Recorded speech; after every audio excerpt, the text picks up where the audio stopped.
On today's podcast, Jeff Symons. Jeff runs a Christian charity that has helped people in Africa, Guatemala, and Mexico.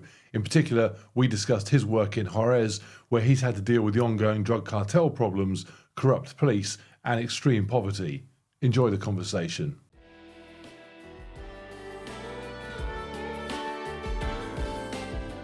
Jeff, welcome to the podcast.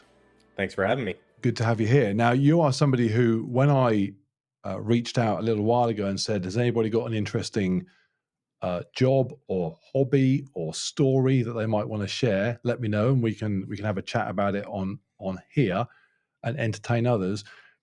You emailed me and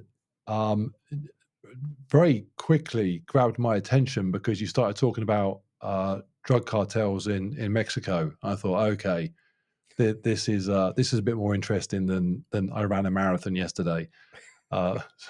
So we had a chat last time, and it was as interesting as I thought. So we're going to kind of relive it for the benefit of those listening, and see how the conversation goes. So tell me, what is it you do that involves the drug cartels in Mexico, and how did you get into it? And we'll go from there. Yeah. So we have a Christian nonprofit organization. So we're missionaries, and we go to Juarez, Mexico, about every 3 months. Not just Mexico, but it's about a 9-hour drive from here. So we'll bring food and dehydrated vegetables and rice and things to people in need in Juarez. We even have a plan to go in a few weeks, which may or may not change as the army is being called into the city. So that's just happened in the last weekend.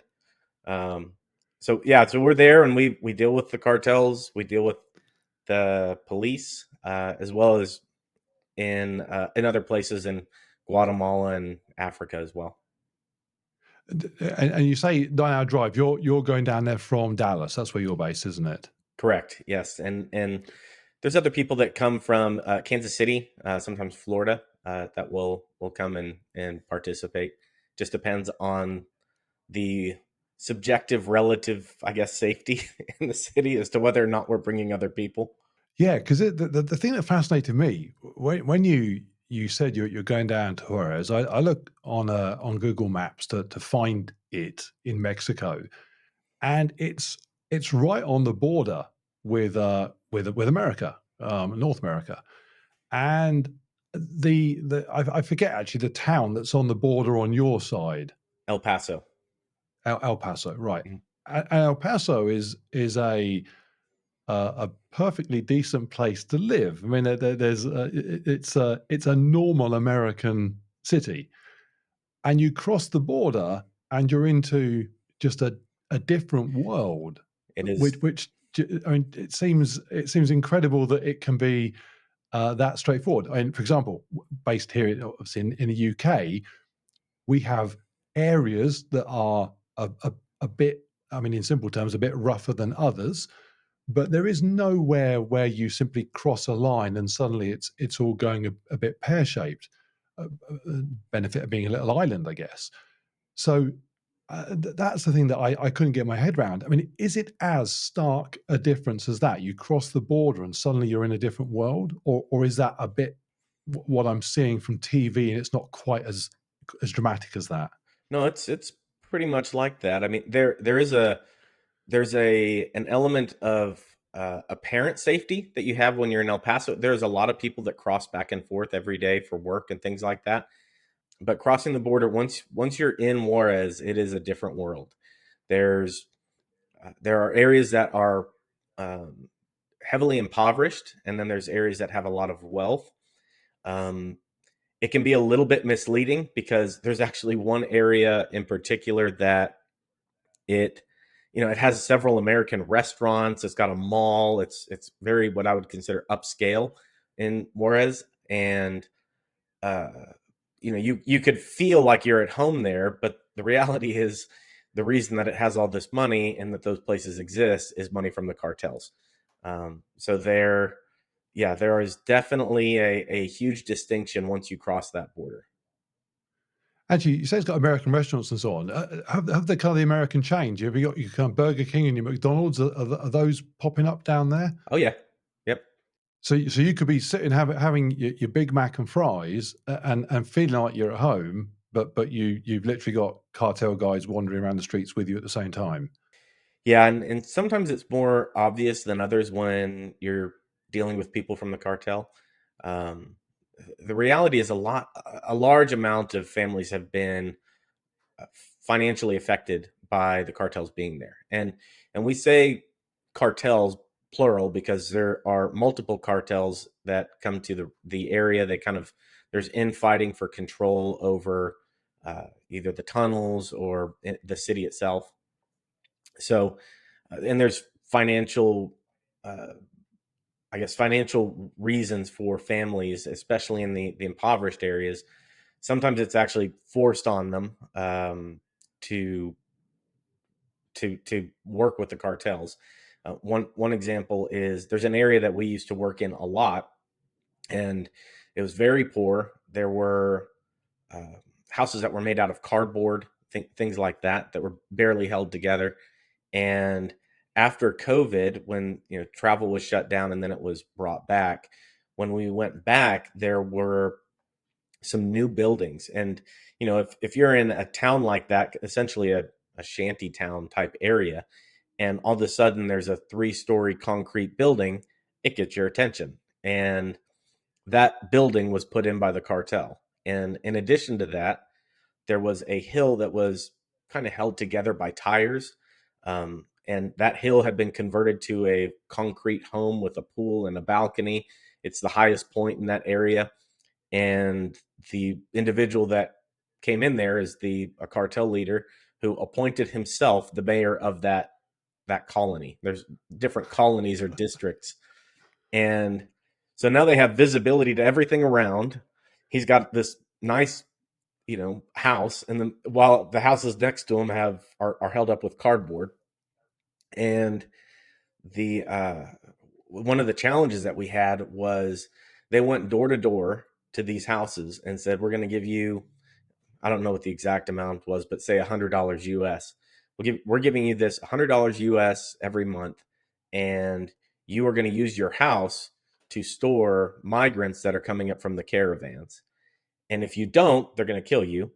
But also, you get $100 US, which is money that they didn't have. So they're essentially being forced to take the money and have an agreement with the cartels to use the home temporarily, like a hotel. Yeah, and it's easy. It's easy for people so far removed from that as we are, certainly as I am, to think, oh, well, the cartels are bad guys. Why would you agree to work with them? But equally, if someone's suggesting that you take the money that you could really do with anyway, or Right. that you're going to get killed, the options are pretty limited. And actually taking the money suddenly becomes quite attractive, if not just downright sensible. Right. Yeah. It's what other choice do you have? And Yeah. so And you say that, so that the people that then live temporarily in those houses right on the border, the plan then is that those are people that just get smuggled across the border yeah. as and when they're able to do that. Yes. Yeah. And that's through the tunnels. I mean, the tunnel, because when you hear about the tunnels, and I have to admit, 100% of my knowledge of the situation comes from watching Netflix. So if it didn't happen in Narcos or Ozarks or something, then I don't know about it. So whenever I see them talking about tunnels on there, um, I it can't. I assumed that they were kind of like rare, and they'd build one, and then the authorities would shut it down, and then they'd have to build another one. But it sounds like that there's just a constant stream of these things just all over the place, and it's much more fluid than that. Right. So there are areas that the border crossing doesn't require a tunnel. There's a particular pass where the water uh, is low enough that you could wade across it. But in Juarez, there's tunnels, and they are smaller tunnels that are known. You know where they are, and that's where a lot of the fighting from the cartels has been, is over who owns, those tunnels for smuggling Right. people. I mean, there have been, obviously you don't know where all of them are, uh, to the extent, but there was at least one in the past with El Chapo, who's now infamous, where they were driving semi trucks through it. So it's, Yeah, yeah. I mean, you said last time. I mean, because yeah, in my head, a tunnel is like the Great Escape, and you got kind of guys sort of shimmying down on their hands and knees. But these are they're driving trucks through these things. right. Yeah. So it just depends on where the tunnel is. Some of them are smaller. Those are the ones that are in that particular area. It's called Juarez Valley. That's where they're known to be. Um, but the police also don't shut it down because they have their own associations within the cartels. Yeah, so I was going to ask about that in a second. But on the tunnels on the other side, where they're popping up on your side, the fence, as it were. Presumably that's just a case of the American authorities just not knowing where those locations are and can't do much about it. Well, it's also a huge border, so they're trying to use drones more, and as far as patrol vehicles, a lot of them come up the other side on private ranch land, and the ranch owner doesn't know. Yeah, so you might own a giant ranch and have a tunnel exit on your land, but it's just so big that you just don't know it's there. Right, and there, I forget when it was last year. There was a story of dozens, maybe a dozen or so bodies that a rancher found on his land, and those were people that were trying to come across that couldn't make it. Which then, if it's a dozen people that don't make it, how many more were on the way? So it's Part of the problem for people in the UK is not quite understanding the scale of the geography there. When we think, my knowledge of American ranches comes from watching Yellowstone. I watch way too much TV, clearly, uh, but what I learned from watching Yellowstone was that when you guys talk about having a few cows on a ranch, you're talking about, in some cases at least, an area that is just as you described, so vast that you could have things like tunnels popping up on it and not even know. right. Whereas in this country, if you had a farmer that had some cows in the field, you couldn't have a picnic in his field without him spotting you within 20 minutes and shooing you off his land. Going back to the thing you mentioned about the police, and actually just any sort of figures of authority in Mexico, because what's interesting is when you talk about a big building just appearing out of nowhere, my brain's thinking, well, hang on a minute, how would they get planning permission for that? Because again, I'm thinking, well, I got to go to my local council and ask them if I can build something. It's a bit different there. That the power that the cartels have, or the influence they have, is just off the scale, isn't it? In terms of who they can influence to get what they want, they're almost running the show by the sounds of it. Yeah, they definitely are. A well-known example is El Chapo's son was arrested, and the cartels were, I think they were burning vehicles and essentially started a riot in the street, and the federal government released him, which is mind-boggling to me. So that's one that's Yeah, and known. in fact, that made the news over here. That Yeah, that they basically said, "Whoa, the whole town's going to just burn to the ground, so we'll just have him back." right. So it's very, and that's why when you cross, it is a different world, is because our understanding, at least my understanding as a Westerner, is you have the government to protect and to serve, and once you cross that line, you don't have the same amount of protection and things like that. Like we've never had a what I would call a scary situation with cartels. Now, I mean, we've seen people killed, and we know people that have been killed, ministers that we've worked with. But when it came to our own interactions, the worst ones that we've had have been with police that were corrupt from the cartels.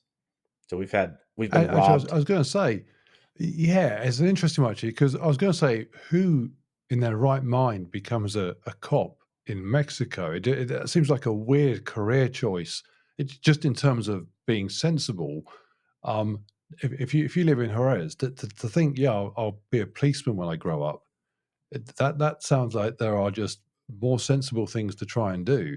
Right. In fact, anything. But they're not necessarily going into that for. Or actually, why? Why are people going into the? Are they going with kind of best intentions and then becoming corrupted, or is that not how it works? It's a mixed bag. There's one young man that we worked with him at a church, and he was a teenager. He wanted to be a police officer. He wanted to help and to protect and to change. He wanted to change things in the city. So he had good motives. And the day that he became an officer, they gave him a list of names, and they said if you arrest anybody that mentions any of these names, you have to let them go. And he his parents were terrified every night, that because there's so much shooting, they're worried about Yeah, their son. And he did it for a period of time until he had one interaction where he pulled over somebody. They said one of the names. He said, I have to arrest you anyway. And a few minutes later, the cartel leader actually showed up at the traffic stop, so he already knew where it was happening. And and had a big wad of cash to give to this police officer, the young man who's early 20s at the time. Said, thank you for taking care of him.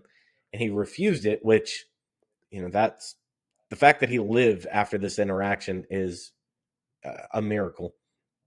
and yeah. Because and on Netflix, that guy's getting shot. I can tell you now. well, and a lot of times they do get shot. And he refused it and said, I have to take him in. And weirdly enough, the cartel leader said, and this is all hearsay, but said, "Well, we need more officers like you." So it's a very surreal experience. We've had several interactions with the cartels, um, where they essentially, because we were not threatening their income or their finances, they couldn't have cared less. Yeah, because I asked you last time when we chatted, and I said because you're obviously there in a missionary capacity, and the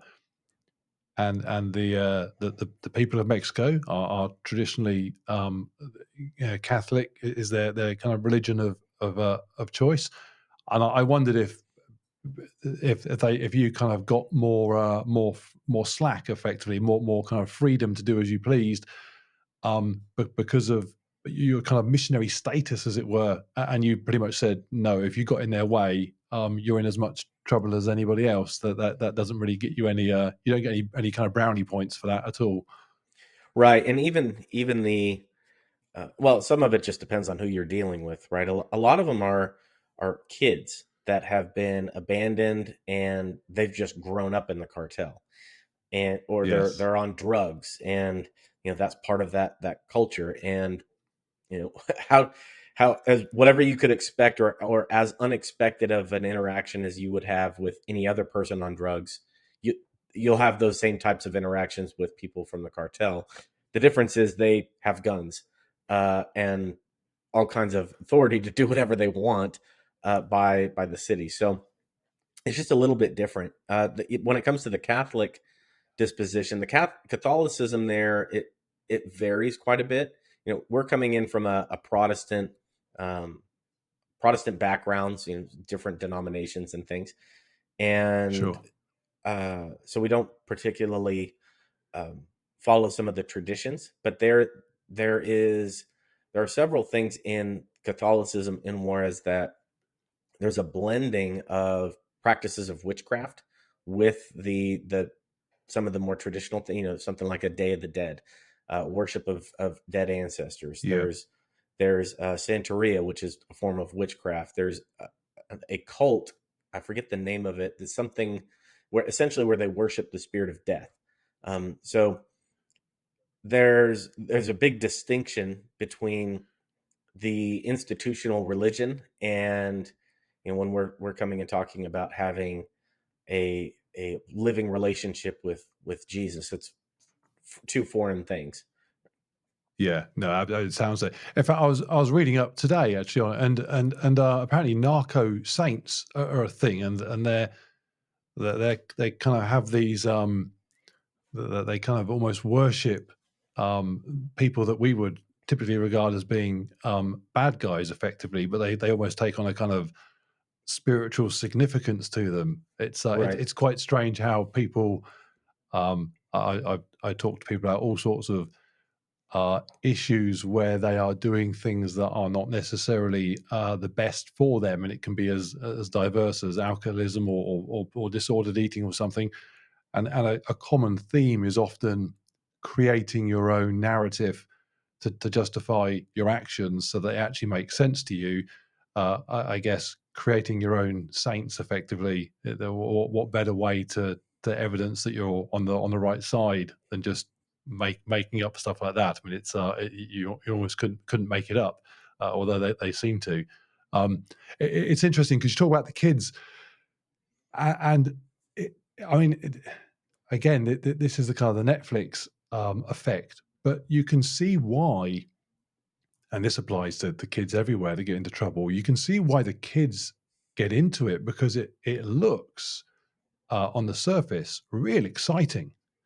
Right. Um, I mean, you get guns and money in a place where that's useful things to have, power and influence. I mean, you got, as you say, you got people, some people living in effectively cardboard boxes, and I guess these guys are getting a lifestyle they couldn't otherwise dream of. You can see why they do it. Right. Yeah, it's very alluring, and there's it's a big contrast if you're living in a house that's barely put together and somebody driving by in a brand new truck Yeah, is and living in a big house saying, "Hey, help me with these things. You can have this lifestyle." Yeah, it's absolutely alluring for and that's for kids that already have some sense of family structure.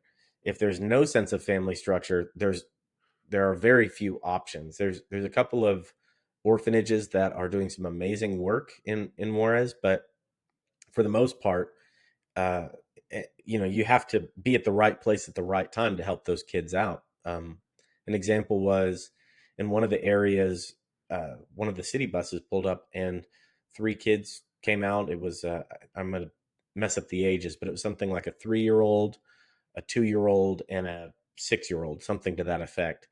And their dad had died, their mom had left, and the grandma just put them on a bus, one way ticket, and here they are in a totally foreign city. So that mindset, and that happens all the time. Those types of things where they're totally vulnerable to whatever kind of protection they can get, and if the right person comes and helps them at the right time, then their destiny may look very different than if they get involved in the cartel activity early on. yeah. Well, and from their perspective, that makes perfect sense. If they're completely abandoned by everybody, and Right. then somebody comes along and solves all their problems, um, yeah, questioning about how that person makes their money is probably the last thing on their tick list to worry about. A roof over their head and some food is probably more important. Right. And in in Guatemala, which is different, but it's primarily MS-13, which is one of the biggest gangs in the world. Yep. The children, and I was shocked when I went there, where, and we could talk about this later, that was somewhere where I was legitimately like, my adrenaline was through the roof, and it was, yeah, that was an eye opener. But the kids were, when I say the gangs, I think of things from movies, people tatted up, and all of that is true, but they're all of those guys are either have moved on, or they are in jail, or they weren't the ones that were present. In Guatemala, there's a law that you can't arrest a child at a certain age. So we Right. walked past this one kid who was, had to be 13, 14 years old, and the pastor told me he's the leader of one of the gangs. he had killed 5 people by the time he was like 8 years old or something. And that doesn't compute in my head for an 8-year old. I think of my daughter, I think of my sons, and they're where were they at in development at such a young age. But for these kids that they have no family structure, they get in with a group of friends in the gangs. It's You do these things as part of being in the gang and earning respect. But once you've done that, it has an effect on your soul, and your capacity to function within society, in my opinion, gets limited the more that those things happen at such a developmental age. And it just becomes a challenge for how do you reach these kids? How do you reach them when they've been so influenced at such a early age? It's insane that you, I mean, how on earth do you fix those? So having established that you're going into a place that is exactly like it sounds on Netflix, um, how does that work for you then? So you jump in your truck Mhm. and you load it up with the supplies that you've got from your charitable donations and so on, and you're going to go down there. And then what a small convoy of you drive down there? Is that how it works?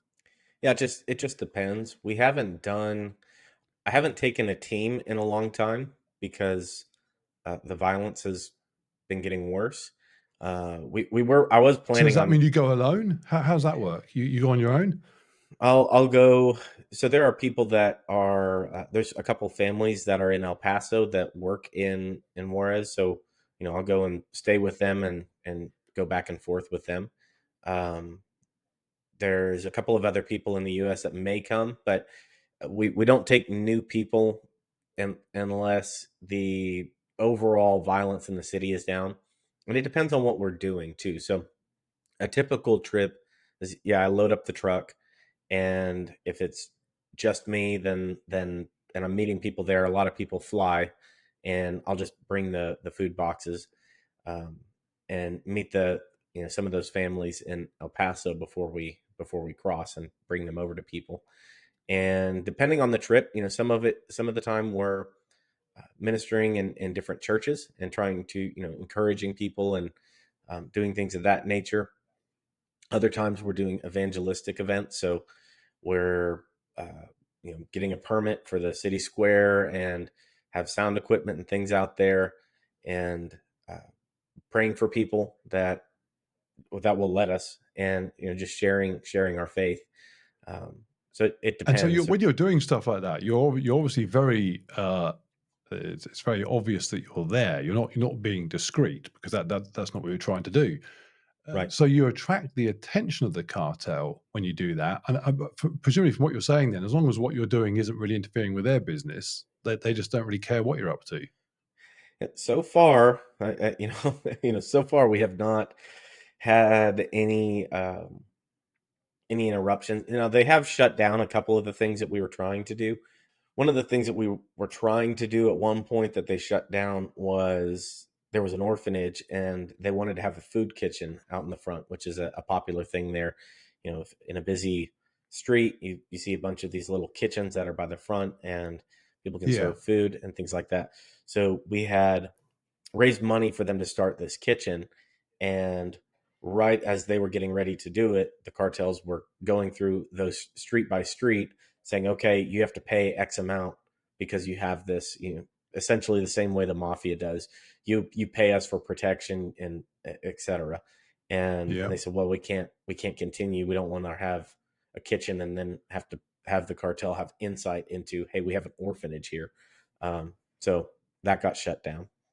Um, In terms of the orphanages, um, and describe an orphanage because in my head, I either have a kind of Dickensian idea of an orphanage with Oliver Twist wandering around asking for more porridge, or well, a modern interpretation of that, which is clearly nothing like what's going on down there. What's a typical orphanage look like? How's it run? Who's staffing it, and so on? the three that I've been connected to, the people that run those are incredible. They love kids, they love people, and they just want to help.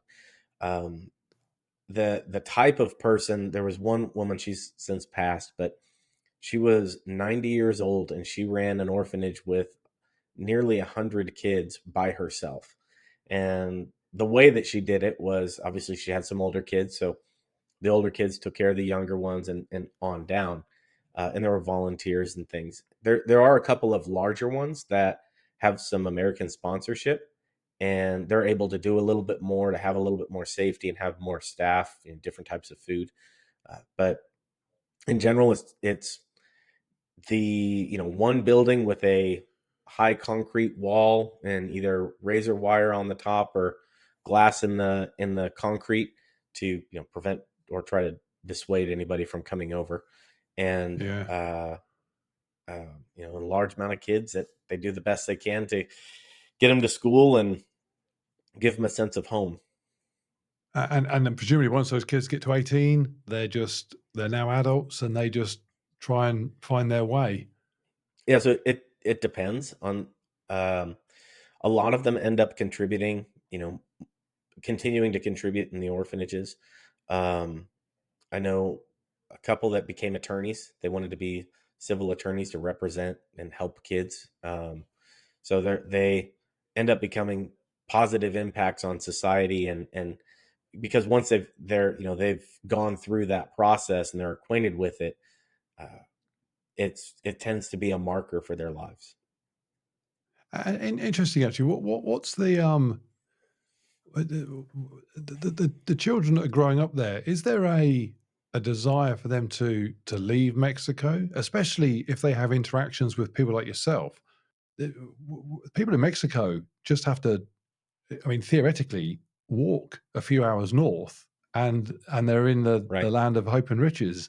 I mean, is that a goal for many Mexicans, or are those kids growing up thinking, as clearly some of them do, I want to be a Mexican in Mexico and do the best I can here. Yeah, it varies. There are some that want to come to the States, make more money, have, it's again, in the same way as the cartels are kind of a contrast, and this, they paint this picture of an idyllic life of having all this money. Uh, America paints a similar picture of, look at all the money of America, and you'll have a home and you have all this food and blah blah blah. So there's allure to both.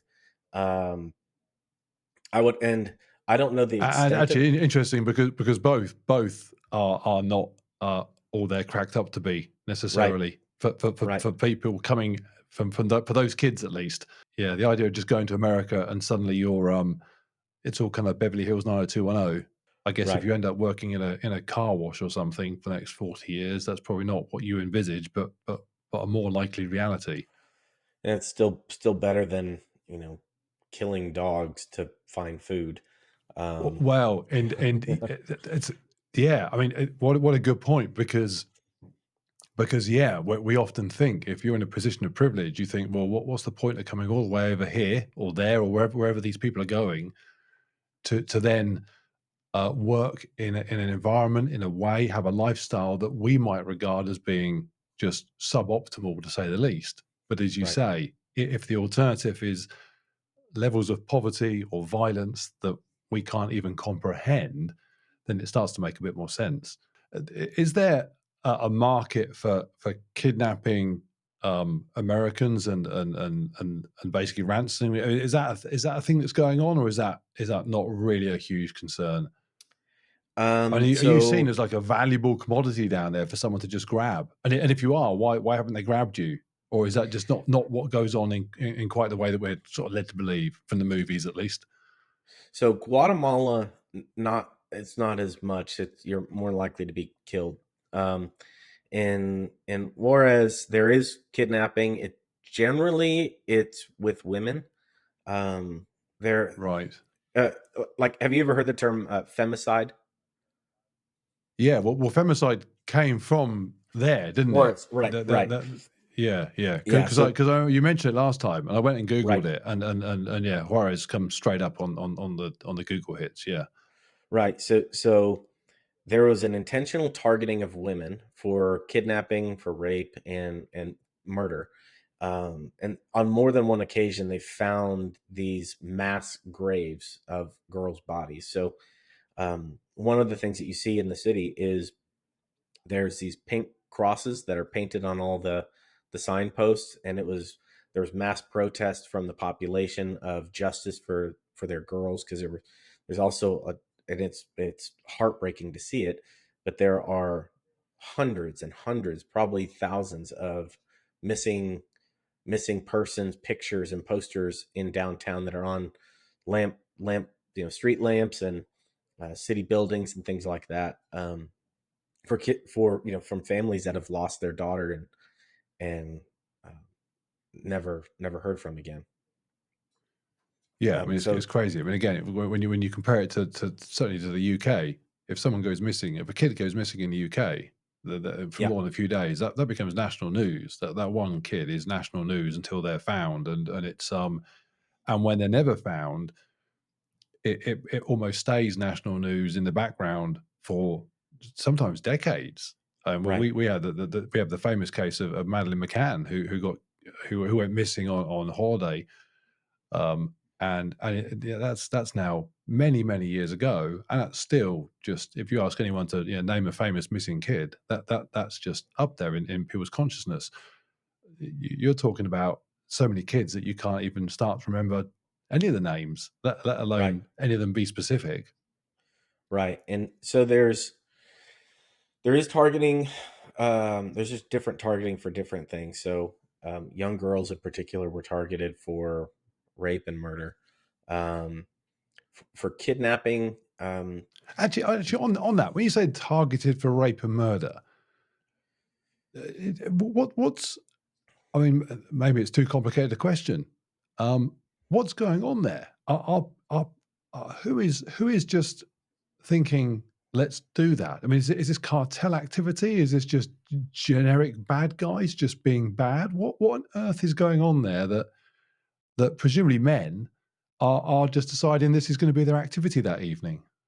It's typically it's people involved in the cartel that they see a girl they want and then they just take her, and that's just So what they do. it really is as simple as that. It's just the cartel almost regard young women as just being a commodity they can just take when they need it and discard of when they don't. Yep, it happens, um more than we're aware, because you only hear about the ones they find. um Yeah. so that happens. The kidnapping has, I haven't heard a lot of it for a couple of years, and I think it's just there's a lot more money in getting drugs across and people across uh than there is from kidnapping. If somebody wanted to hold me for ransom, I mean, missionaries aren't exactly renowned for their wealth. uh, so I don't know what the You expectation would say be. that, but no, I suppose if they started holding Americans hostage, that just attracts a level of attention north of the border that they just don't need. I would assume. Right. Yeah, and they already have quite a bit of attention from all of the illegal immigration that's happening, and the human trafficking. So uh, anything that would kind of mitigate some of that. I don't know what the decision making process is on, if they're sitting around a card table saying, "All right, guys, what should we do today? Well, let's do some kidnapping, or let's do some, human Yeah. smuggling or drug." I don't. Handing out jobs around the table. Yeah, indeed. I mean, actually, you mentioned at the moment that the violence is getting worse, and the army have got involved in Juarez. Mhm. Wh- What's you mentioned the police are often corrupted or simply outnumbered. What's the situation with the army? Did the army fare any better? No. Yeah, I just asked. I just asked that. I said, what is the view of, for the citizens in wars when the army comes in? It was not, oh, this is bad. They may have, less direct connections financially to particular cartels, but It does not. It's not viewed as a more safe situation. You're more likely to have shootouts, and conflicts from one cartel to another, and then with the army. Um, so it is not viewed as a more safe situation. And the reason we were planning on having a couple of events. We're still planning on it, unless they institute a curfew, which if that happens, then there's patrols at night and things of that nature, and more likely or more prone to have conflict between the government and cartel, whichever cartel is meeting with them. Sure. Yeah. No, it sounds an absolute mess. Something that'd be interesting to finish on your day job back in Dallas. Um, what do your co-workers think when you explain, where you were the last weekend? Do they think you're mad, very charitable, lunatic? Which of those are they picking as a descriptor for you? I mean, it's going to depend on who you ask. Uh, some people think it's a little bit crazy. Others are, oh, that's nice, nice enough for you, and whatever. And if you haven't been there, it's hard to kind of conceptualize what life is like there for those that are there, and which is part of why we love just supporting the pastors and the community leaders that are, they're the ones that are there day in day out and confronted with that reality. But when it comes to coworkers, there's there's not as much of a mindset or an understanding of what's actually taking place. It helps when you have video and footage, but you can only generally speaking, you can get footage when things are more safe, and when they're less safe, it's not like I'm flying a drone around and trying to get footage of what's happening. um, so it's just stories and pictures, and um, I think right now there's probably a lot more focus on what's happening even within downtown Dallas and areas like that. Like, we have plenty of crime on this side of the border too. So Yeah, indeed. Yeah, well, it's tricky whenever you start talking about problems a bit further afield. If there's problems closer to home, it's obviously natural that people will sort of mentally gravitate towards those. right. Actually, something I was going to ask. This is probably a stupid question. When you travel down there, presumably you're not carrying a weapon or anything, are you? I'm assuming. Can you even cross the border with? I'm assuming not. No, you can't. It just occurred to me that as you're kind of driving around in those situations, you are completely at the mercy of whatever you find. That you have no means of um, defending yourself in the traditional American way, shall we say?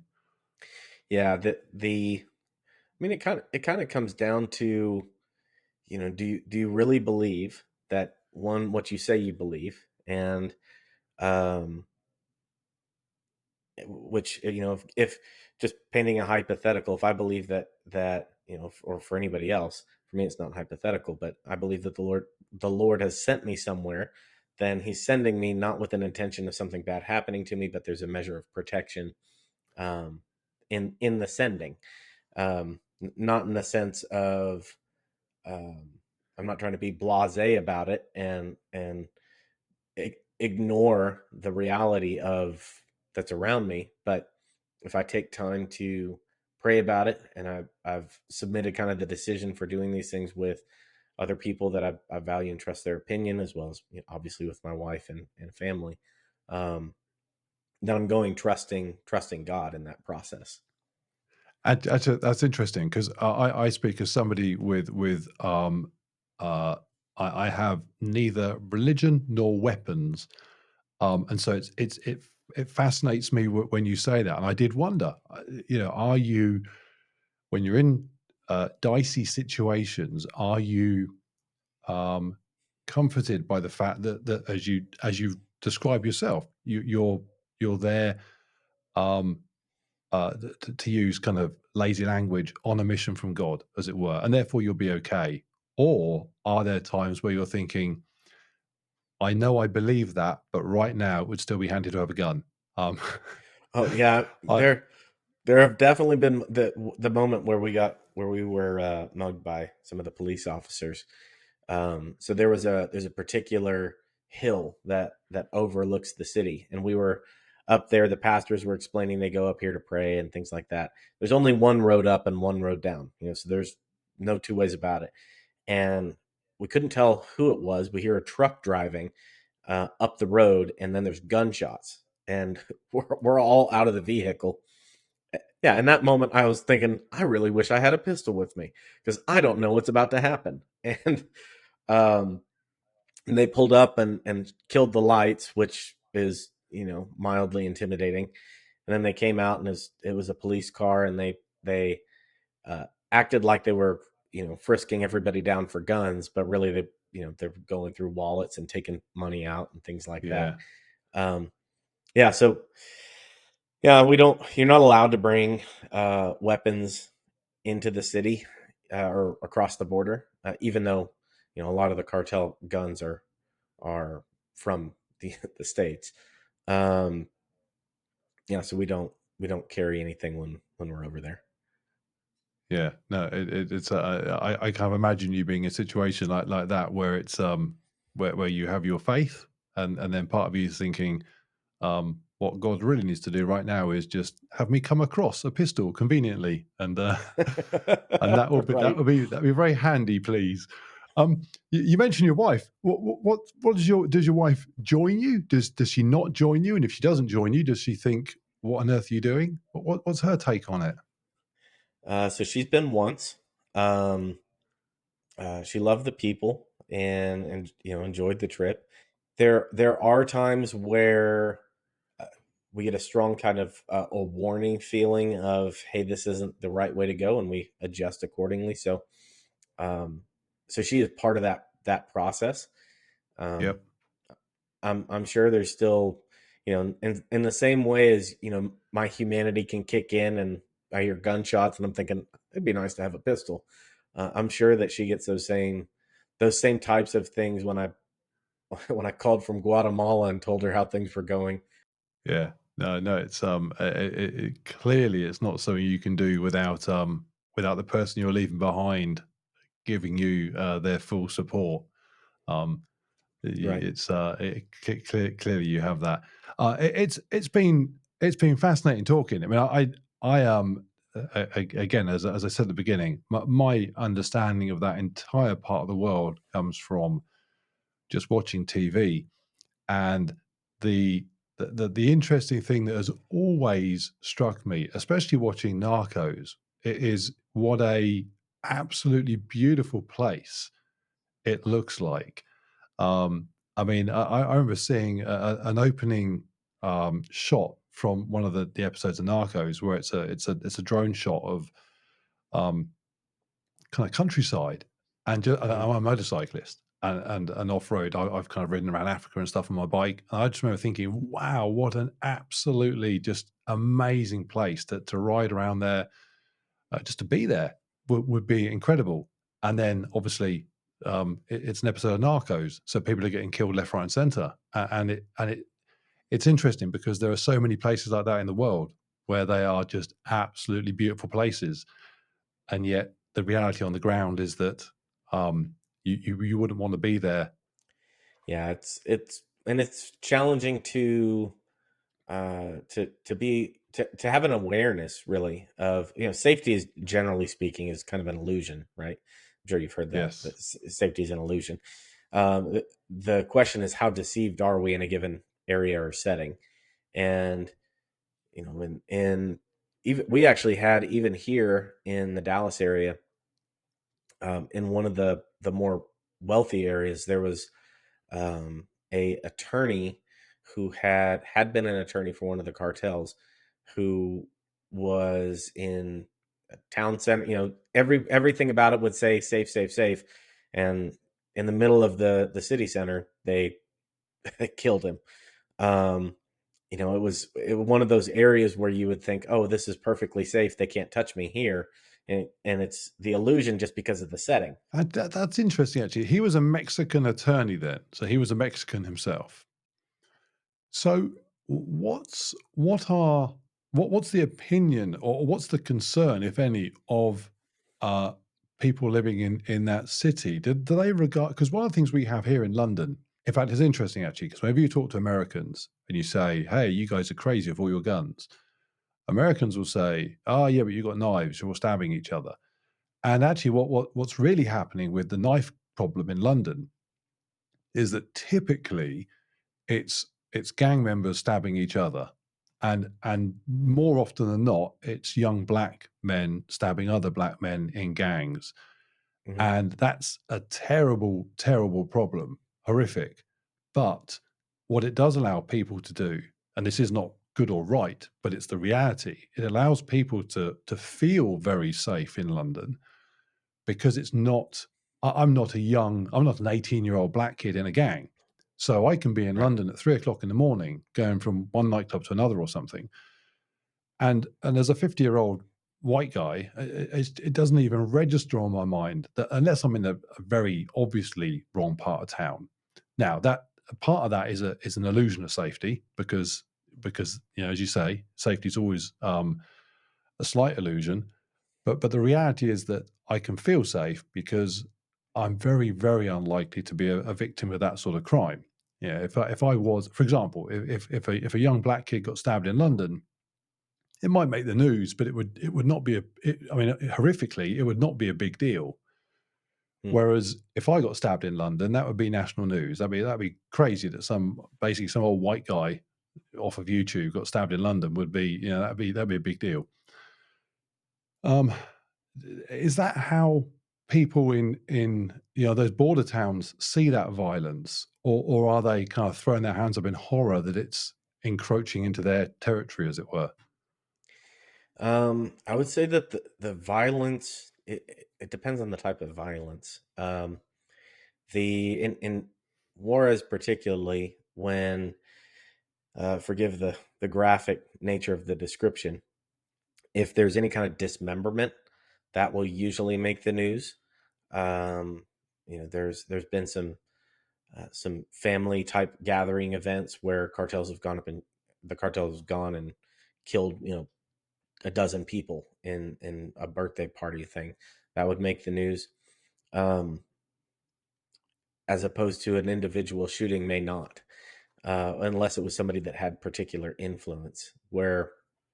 And some of it, I think, is they have dealt with the level of violence for so long. I think last year Juarez was the number 3 city for homicides in the world, and the first 2 were other cities in Mexico. Um, so it depends. You just hear some horrible stories. I mean, there was the one minister that we worked with. When we would do these larger gatherings with other churches, who was intentionally targeted and killed by the cartels. His family, his daughter had been kidnapped and held for ransom. They got her back, but it took a long period of time, and she had um, pretty substantial recovery process. His son had been publicly executed. He had started a kind of a alliance, I guess, for lack of a better word, of other Christian businessmen to try to resist the extortion from the cartels. And then they waited for him to come out from his home, and they had a truck full of people with guns, and filled it with bullets and killed him. Um, whereas that's hearing all those different stories. It's just the reality behind that, and the level of sadness that people are carrying from tragedy after tragedy. Uh, it's hard to quantify. No, yeah, mind-boggling. It's been fascinating talking. I'm always um, pleased especially in this day and age, to encounter people that are just selflessly doing something for others. I feel particularly blessed to be able to work with some of these pastors and churches that they're we come every few months, but they're there day in, day out, and trying to serve the community, trying to help people. Important point, isn't it? As you say, you can, at the end of the day, you can get back in your truck and drive home. And those people are there today, tonight, tomorrow, in a situation that isn't, on the surface at least, getting any better. It'd be fascinating to hear how the situation changes over time, because it doesn't sound like it's getting any better. It'll be interesting to see what happens politically in the coming months and years. It's always puzzled me that America has this issue right on its doorstep, and how they deal with it, in contrast to how they deal with other issues that are on doorsteps the other side of the world, and they obviously react very differently. But that's probably best left for another conversation. So again, thank you for your time. It's been absolutely superb talking, and thanks for giving us an insight into what you're getting up to down there. Well, thanks for having me.